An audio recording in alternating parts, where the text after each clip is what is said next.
നമസ്കാരം, മലയാളി വാർത്തയിലേക്ക് സ്വാഗതം. കേരള സർക്കാരിനിട്ട് നല്ലൊരു എട്ടിന്റെ പണിയായിട്ടായിരുന്നു കേന്ദ്ര സർക്കാർ ഭാരത് അരി കേരളത്തിൽ വിതരണം ആരംഭിച്ചത്.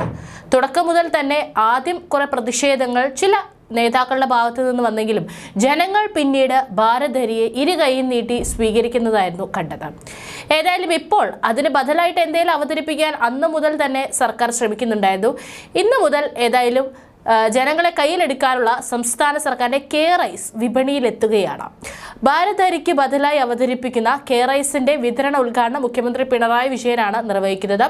സപ്ലൈകോ വഴി സബ്സിഡി ഇനത്തിൽ ലഭിക്കുന്ന 10 കിലോ അരിയിൽ 5 കിലോയാണ് പ്രത്യേക സഞ്ചിയിലാക്കി കെ റൈസായി വിൽക്കുന്നത്.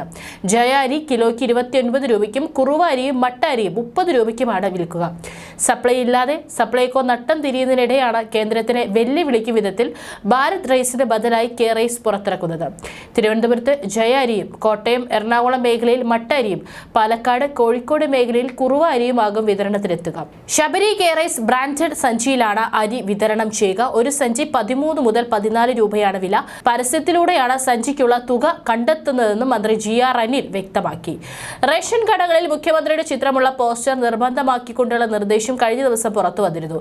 അഭിമാനമാണ് നമ്മുടെ പൊതുവിതരണം എന്ന തലക്കെട്ടിലുള്ള പോസ്റ്ററിലാണ് മുഖ്യമന്ത്രിയുടെ ചിത്രമുള്ളത്.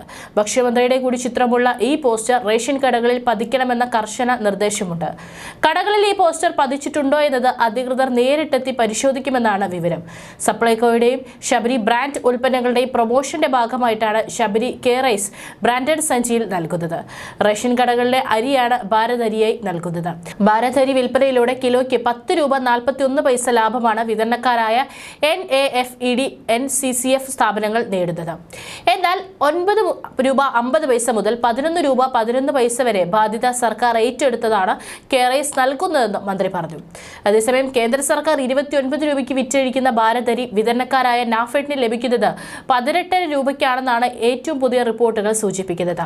ഈ വിലയ്ക്ക് സംസ്ഥാനത്തിന് അരി ലഭ്യമാക്കിയിരുന്നെങ്കിൽ 22 രൂപ നിരക്കിൽ വിതരണം ചെയ്യുമായിരുന്നുവെന്നാണ് ഭക്ഷ്യമന്ത്രി GR അനിൽ ഇതിനോട് പ്രതികരിച്ചത്. 29 രൂപയ്ക്ക് ഭാരത് അരി എന്ന പ്രഖ്യാപനമുണ്ടാക്കിയ അലയൊലികൾ ഇനിയും അവസാനിച്ചിട്ടില്ല. ലോക്സഭാ തെരഞ്ഞെടുപ്പിൽ BJPയുടെ പ്രധാന പ്രചാരണ ആയുധമായി ഭാരത് അരി മാറുകയാണ്. എന്നാൽ ഇതിനിടെയാണ് വിലയുമായി ബന്ധപ്പെട്ട സംശയങ്ങൾ ഉയരുന്നത്. 24 രൂപയ്ക്ക് കിലോയ്ക്ക് നിശ്ചയിച്ചിട്ടുള്ള അരിക്ക് സബ്സിഡിയായി നൽകുന്ന 5 രൂപ 41 പൈസ കൂടി കുറച്ചാണ് നാഫെഡ് ഉൾപ്പെടെയുള്ള വിതരണ ഏജൻസികൾക്ക് ലഭ്യമാക്കുന്നത്. നാഫെഡിനും NCCFനും കേന്ദ്രീയ ഭണ്ഡാറിനും ഭാരത് അരി കിലോയ്ക്ക് 18 രൂപ 59 പൈസ നിരക്കിൽ ലഭ്യമാക്കുന്നുവെന്നാണ് കേന്ദ്ര ഭക്ഷ്യ മന്ത്രാലയത്തിന്റെ ഉത്തരവിൽ പറയുന്നത്. ഈ അരിയാണ് 29 രൂപ നിരക്കിൽ ജനങ്ങൾക്ക് വിതരണം ചെയ്തത്. ഇതേ അരി മുൻപ് സപ്ലൈകോയ്ക്ക് 29 രൂപ നിരക്കിൽ ലഭിച്ചിരുന്നപ്പോൾ വിതരണം ചെയ്തത് 23 രൂപയ്ക്കായിരുന്നു. ഇതാണ് കേന്ദ്രത്തിനെതിരെ സംസ്ഥാനം ആയുധമാക്കുന്നത്.